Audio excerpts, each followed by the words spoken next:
You guys should have downloaded. You should have downloaded the tutorial files at both of these areas. The Dominican Republican T-shirt we're going to do first. So I'm going to go ahead and open up that folder. As you can see, it should expand to this folder, and inside you'll have these 5 files. Make sure that you install this Majorum serif font. We're going to be using that in the T-shirt design. We are going to actually go from scratch though. So this is what our finished product should look like. Pretty neat. We're going to add a gradient and all that stuff. And it's going to be pretty neat. T-shirts are put into a certain format, which is called an Illustrator format or an EPS format. You can also put them into an Illustrator PDF, but they are special vector objects that screen printers need to get the best quality for the T-shirt. So we are actually building this as if you were going to do a T-shirt, you should actually do it this way. So just a few files I'll run through here real quick. We have the Dominican country shape. I actually just found this online. It was really, really easy. I just Googled Dominican Republic shape. And actually a lot of AIs and EPSs came up. If you can find those already, it's best to not have to trace this out yourself. Illustrator is pretty easy with a solid object like this. It would have been really easy to trace and expand, but I actually am providing that for you today. Here's the font that we used. I actually got this from defont.com. If you guys needed, it's a great resource. You can actually type in your text. There's a lot of websites like that where you can put in your text and then it'll show you a preview in hundreds of free fonts, some that you can pay for what it looked like. We are actually going to be doing a transparency in this T-shirt, and this is the transparency background. It scratches. This, I honestly can't tell you where I got this from. This was in a folder that I keep, which is probably a good practice for anyone who wants to do graphic design or any kind of media design for a long period of time, to keep a folder. Mine's called Creative Juice Remix. You can actually see it down here. And when you open it, you can actually see I actually have all different kinds of things that I've collected over the years, so that when I'm concepting or going through a texture or a font or something that I want to see, I even have one called favorite fonts. I use a lot of these are like my favorite fonts, kind of go-to fonts. Different file extensions. I kind of just keep these and collect these. Great idea, but this is actually from my collection. You could also go to Google and just Google scratch texture or background. This is going to work best because we're going to be dealing with transparencies in Illustrator, and what transparency will do is it will actually lay over a texture or a feel of a picture or an item over an object. So it's good to have really high contrast of black and white. So this is ideal for what we're doing. So I believe what happens is the black will show through and the white will disappear. So anyways, so with that said, we're going to go ahead and set up our Illustrator file. I'm running Illustrator Creative Suite 5.1. You shouldn't really have any issues opening these files. But when you open it, you want to go here to File. You want to hit New. And then here we're going to name this Dominican Republic T-shirt. I did this T-shirt for a student ministry at our church here at Jubilee Fellowship Church in Lone Tree. They're going on a mission trip this summer, and they need a T-shirt. So this is actually where this tutorial was born. I normally by default just go to 8.5 by 11, which is letter size, and I'll just do a normal portrait. And in inches, you can choose all this. You could choose a bleed. I don't normally do all that. There's some advanced options for color mode. We're in the right genre here. Obviously, RGBs for anything that would go online. CMYK is calibrated for anything that would be printed. Raster effects, this is equivalent to 300 DPI, I believe. I could be wrong on that, but I believe it is, so it's also print ready. They do have a lower one, 72 PPI, which is for anything that goes on like a digital media screen. But we are wanting to print this on a shirt, so I want to make sure that this is rastered and looks really, really good for our printers. So I'm going to hit OK. It's going to open up. You're going to have your artboard here. The cool thing about this, I do use this as my artboard. Anything here will be visible if I save as a JPEG or save as a proof or anything like that. Anything on the outside is just my extra stuff. I collect stuff over here because as I'm designing, it's kind of nice to be like, oh, I like that one idea, so I'm going to go back and get it, as opposed to deleting different objects. You can put them all over here. So we are going to start with the T-shirt. Let's go ahead and open up. Let's go ahead and grab our text tool here. I'm going to go ahead and write in the text here, Dominican, which I believe I had that caps, so I'll use my caps lock, Dominican Republic. And I'll go ahead and do all my type here. Dominican Republic, what was it? theredexperience.com, I believe. We can go back to our finished product and see what that text was. Dominican Republic 2012, theredexperience.com.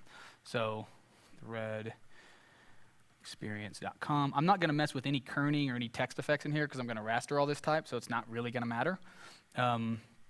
Here I didn't put 2012. I'm also not in the correct font. The font that we're actually going to be using for this is Majorum Serif. I needed to look because I forgot. Come up here to the character. See this right here? You can change your fonts right there. Just going to type in M-A-J. See, it kind of brings it up. It will kind of fill those in, so you just have to type the first few letters. And then boom, there's our text. I'm going to actually come out. I was on my text tool. Now I'm going to come off my text tool and hit my pointer tool here, my selection tool. And then I'm going to hold down Shift while I take this corner and make this big because I want to be able to see it. It's real important that I can see it. It is kind of nice before we do any kind of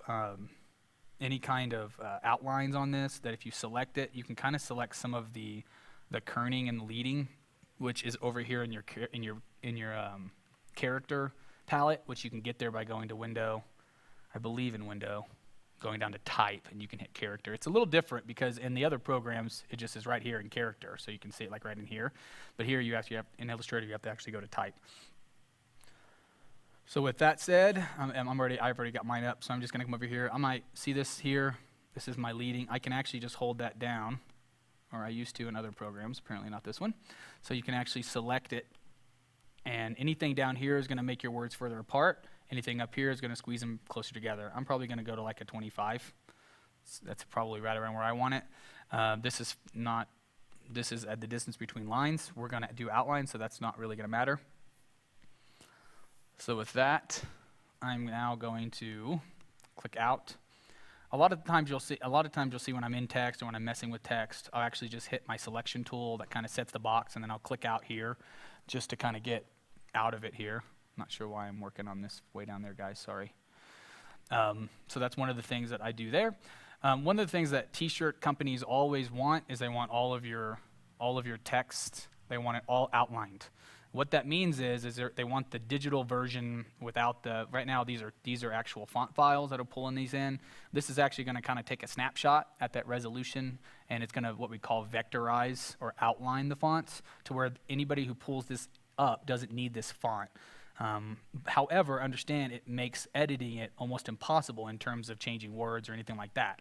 So what I would do, and I would always do this, is just make a copy layer. So if you click it and you hold down Option, you can drag off a copy over here. And notice I put an editable copy over here so that I didn't mess that up. That's pretty important. Then you're going to go here to the Dominican Republic 2012, theredexperience.com.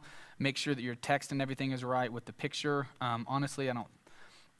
You know what? Something else you can do, and I should have told you guys this, but in new CS5, you can actually drag and drop JPEGs in here too. So I'm in this folder that has that JPEG final product. I can actually just take that and drop it into my Illustrator file, so that I can actually, instead of clicking in and out of Illustrator, I can just look at it. And see, I'm just scaling it down. So it's really big. Make sure you hold down Shift when you do that, so you don't get a distortion.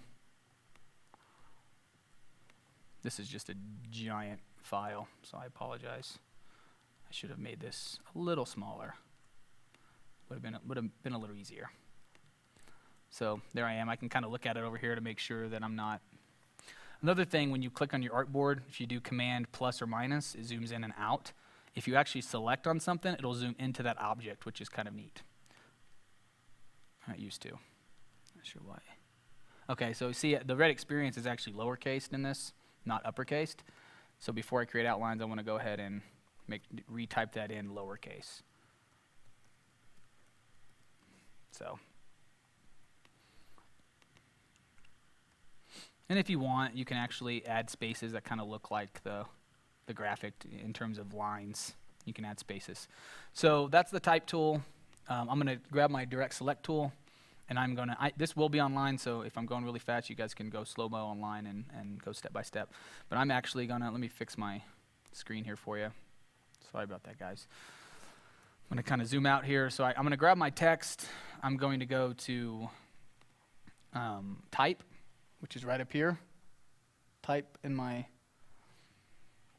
menu there. I'm going to go down to type. I'm going to go down to create outlines. There's also, if you look to it, I believe that Shift Command O is outlined as well. If you have a PC, you can probably look at your shortcut next to it. You could do that without having to go to here if you memorize it.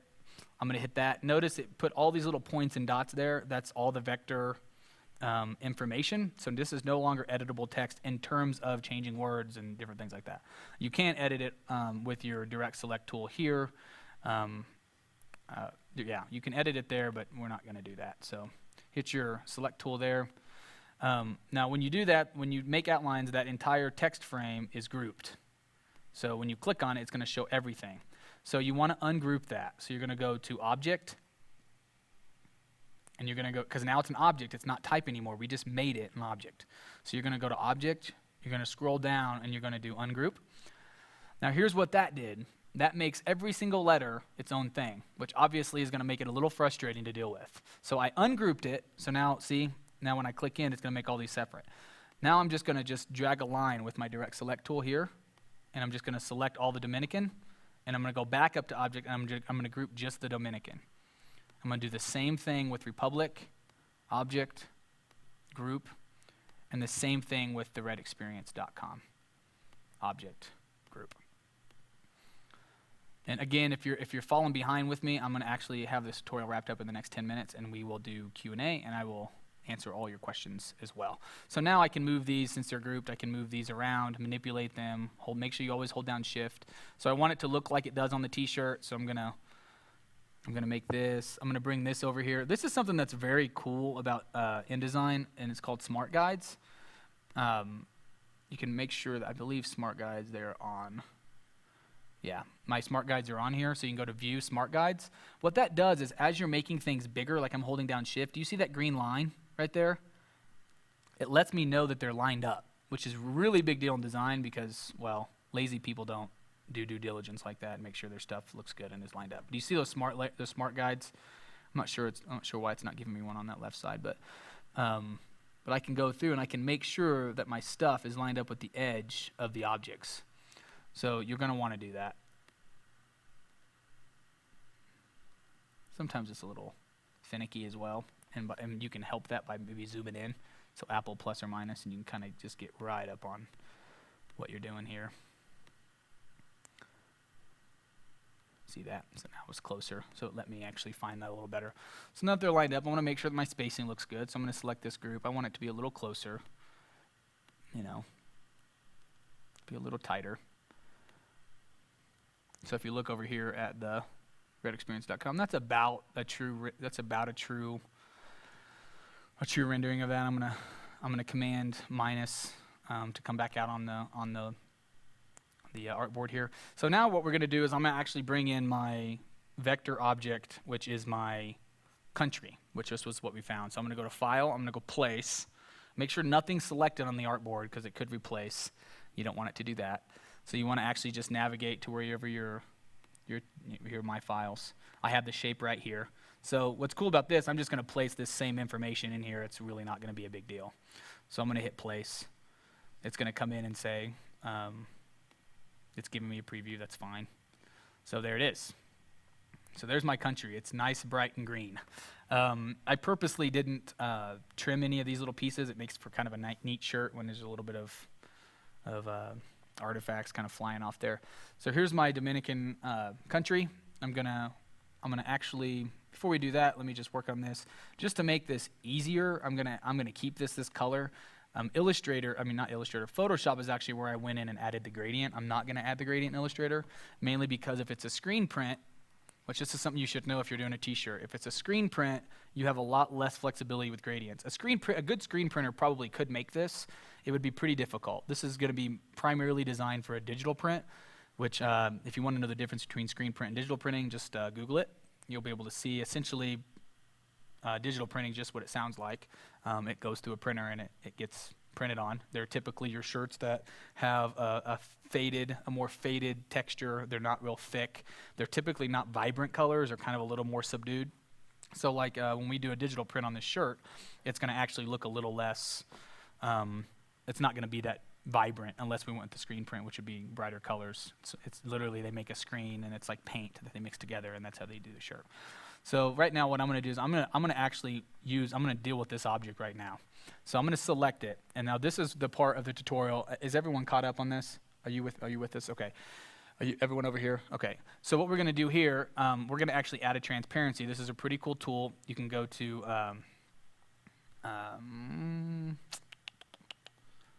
done this in a minute. You can actually go to Window, and you'll go down to Window, and you have the object selected, so select your object. You're going to go to Window, you're going to scroll down to Transparency.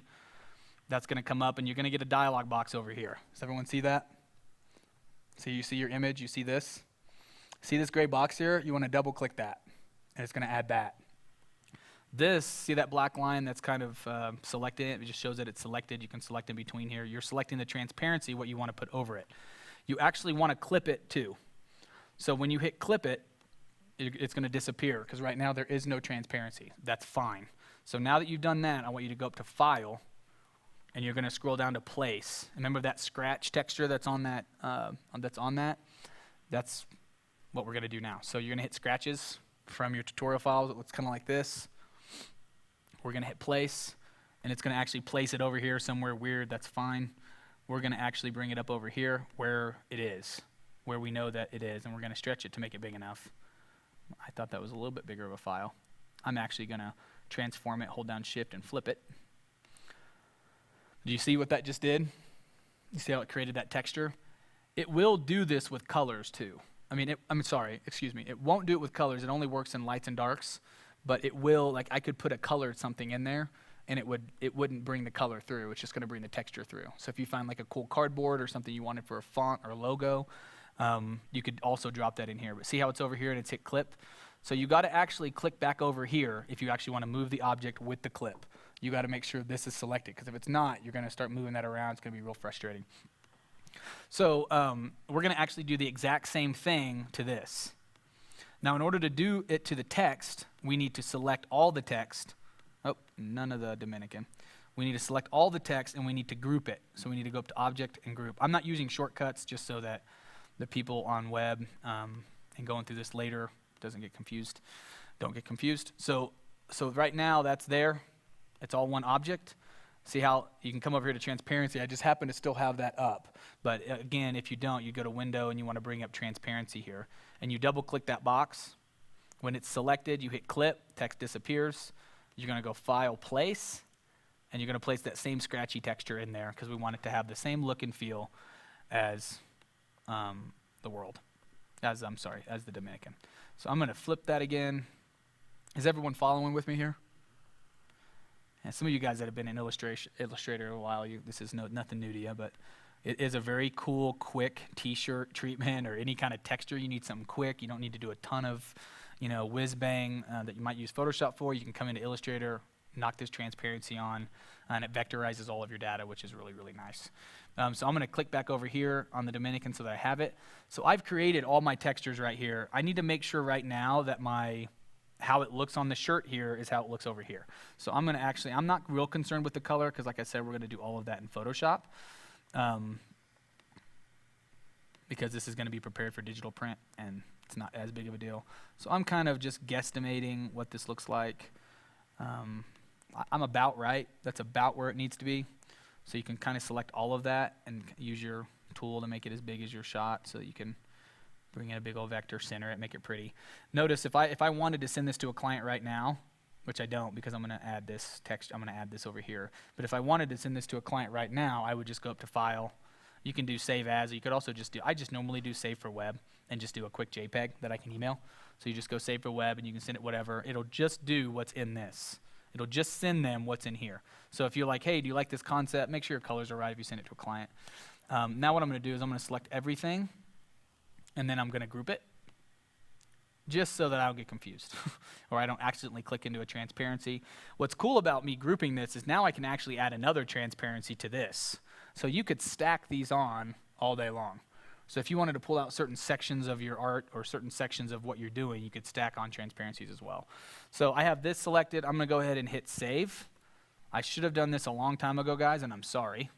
But this should have probably been saved a long time ago. So make sure you hit Save. I'm bad about that. And then it'll bring up all this. If you have linked files, you want to include those. I do have a linked file. Anything I dropped in, like that JPEG I dropped in, that's a linked file. That Dominican, actually I'm not sure if that's linked or not. If you drop it in, it's linked. If you place it, it's linked. If you copy and paste it in from Illustrator, it's not a link. So just keep that in mind. It could get frustrating if somebody else comes and opens this and they have 50 links missing. It could get really, really, really frustrating if you build a lot in Illustrator. So now that our logo's done, like I said, I'm not real concerned with coloring because, well, I'm going to do a gradient overlay in Photoshop and call it a day. So I'm saving that. Notice we got our little spinny ball here, little beach ball. So that's saved. I'm going to do, and this is Command H, hides Illustrator. I have that programmed on my key. It is standard with CS. Ever since 4, I think it started adding that key, the hide key in there. So you should be able to just go to Illustrator and hit hide Illustrator. You see the shift there. I'm just going to hit Apple H. Actually, I don't have that program on here. Oh, scratch that. I need to add that. So just hide Illustrator. That's going to hide Illustrator. I'm going to see my desktop on my files. The next file that I'm going to open up is my t-shirt template. This is just kind of I'm not going to go into how we made this.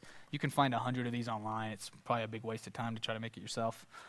But if you have the time, waste it. So I'm going to open the t-shirt template up. Again, I'm running CS 5.1. CS 6 is pretty cool. We have several of our artists working on that now at the church, and it's great. So I hope next week to be on board with all of you 6 users. The interface just looks better. Kind of matches some of the other suites. Okay, so I'm opening.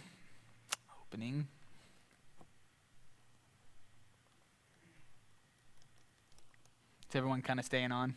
Everyone staying on with us?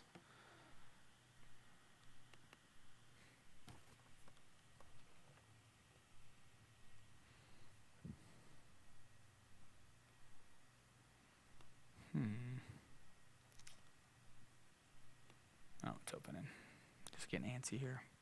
Okay, so here's my shirt. For some reason my marquee tool's on, so I'm going to come over here and hit my direct select tool. So here's my shirt. I actually had a vector from a previous shirt design that we did that I kind of knew where it needed to go on this shirt.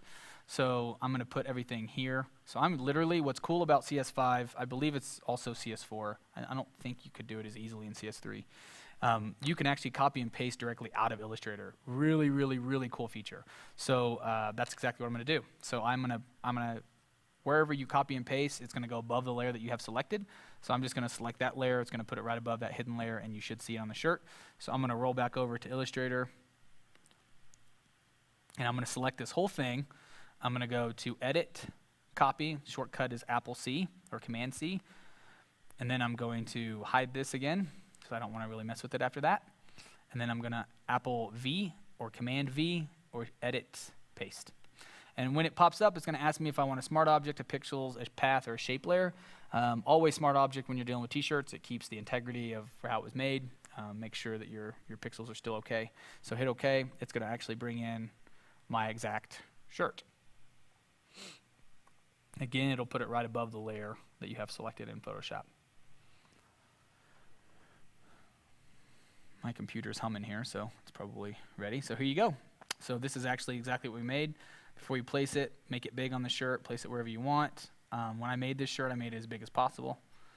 I'm a value guy, so hey, if we got the area, let's print on it. So right there, when you kind of got it where you want it, double click it. It'll actually place it. This is kind of basic Photoshop that we learned. Obviously, these colors are all wrong, which we learned this in the last tutorial. If you missed it, you can learn what we're about to do. It's object effects. So if you see the layer right here, see it right here, I want to show you something really cool. Essentially, we are done with the Illustrator file that we saved. So I want you to go back to Illustrator. I want you to hit File, Save. Well, I don't need to because I already did. We're going to quit Illustrator. You don't need that file anymore because that file, not actually that file, copy of that file has been put directly into Photoshop. So there is absolutely no need for you to have the Illustrator file still open. I will show you if you need to edit the object, you can actually edit it directly in Photoshop in Illustrator. So I'll show you some of that. That's a pretty cool feature of the suite. I'm going to quit this guy. For some reason, my Photoshop is spinny balling a little more than usual. Okay, so I will show you how to do that, but we're out of Illustrator now, we're in Photoshop. So what we're gonna do is I want you to double click, see the space over here? If you double click this empty space right over here, I don't see, I'm over in my layers panel. I'm on the vector smart object layer. You see there it is. So follow, I'm right here.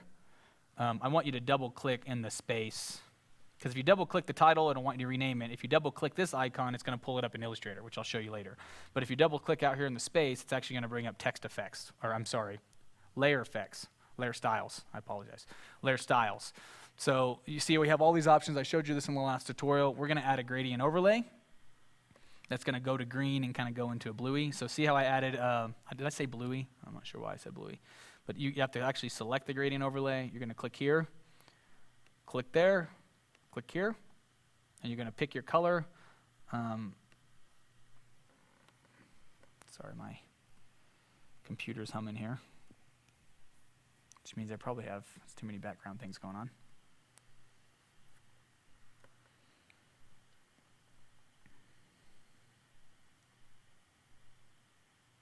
Okay, so it's going to select the bottom color, which is going to be, I think I was right in here. Oh, it didn't select it. So I'm going to select that, select this color. Not sure why it didn't, but it did then. So it's kind of that green color. You can really tweak these. I just don't. Oops. Then I'm going to select this other dot, which is the opposite end of my layer, hit the color right here, and then I'm going to do kind of a more teal bluey. I said bluey again, sorry. I was kind of more up in here. A little bit here. I'm going to go okay. Now, what's cool about this editor is you can actually adjust this center point to make more green or more blue or more teal or whatever you want to do. I'm not. I actually hit it. So I'm going to hit OK. And then I'm going to hit OK. So now you can see our shirt is great. So it's right there. I'm going to actually hit save. Go ahead and save this t-shirt template. I just saved it. You can save it over it.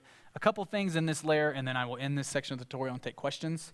A couple things I want to show you about is editing smart objects when you bring them into Photoshop as smart objects. You can do this exact same thing by dropping in a Photoshop document as well. It's just going to open into another Photoshop window when you edit it. So what happens is this is a vector object from Illustrator. I did not destroy this. This is non-destructive in any way. This is still completely intact from what we made. So I'm going to come over here to the layer, and I'm going to double click this icon. That's a smart object icon. When I do that, a dialog box is going to come up and say, essentially this is what it says. I'm going to open the native program for that layer, which is what? Illustrator. I'm going to open Illustrator, and whatever you do to that Illustrator object and you hit save, I'm going to update in this Photoshop document. I'm going to automatically update it. So this is something that's really, really important. It's a huge time saver if I'm going back and forth between programs. So hit OK. It's going to pull this up. And notice it's actually opening Illustrator right now. And it's actually, this is not compromising the original Illustrator file. So if this is what you're wanting to do and this is your final file, you're going to have to make sure that you copy and paste and get your other file up to key with this. But this is opening the file that is inside of Photoshop right now, which was a copy. It's a vector copy of what was in your artboard when we copy and paste it over. So see, it opens in Illustrator. The only thing you will see is what you copy and pasted over. So here, if you want to come in here, go to Object. Let's just do this, ungroup. And then I want to come in here. There's also levels of grouping. So if I group this and then group this, when I go ungroup to the whole thing, it's just going to ungroup the last group that I made. So keep that in mind. So I'm going to click this. I don't really like how this is positioned. So I'm actually going to move it and change it. See how I'm kind of arrowing it up? I mean, I actually loved where it was positioned, but I don't like how this clip was. So I'm going to actually, I don't know, I just don't like it. I want the lines bigger. So I'm going to make this bigger to where the lines are bigger. I also don't like that section of the lines. So I'm going to come through here and rock one of those guys. I like that better. So now I'm going to go up to File, and I'm going to hit Save. When I hit Save, it's going to update it when I close this file in my Photoshop document. I could leave this up because this is the file that's directly linked to Photoshop. And if I knew I wasn't going to be editing, if I knew I was going to keep editing it, I could do that. But I'm not going to because that's the only edit I want to make. So notice here, it's going to update. See that spinny? It's going to actually update. See how it just updated my position in my layers? Very cool. This is also neat. This is a cool template I want you to keep for when you design t-shirts. You can change the layer back here. You can change that to black or whatever. You can also change the color of the t-shirt by messing with this color fill right here. Just double click it. If I want this to go on a maroon shirt, I can make it a maroon shirt. I can make it a white shirt, kind of a gray shirt. That actually looks pretty cool on a really light gray shirt. I can make it a black shirt. I mean, I can make it whatever kind of shirt you want to do. If you stay in the mid-tones on this particular template, I have the blending mode to give all these nice wrinkles. But if you go like solid black CMYK color, you're not going to have those. So if you go to try to stay with some kind of variation, I'm not going to do that, but just wanted to let you know.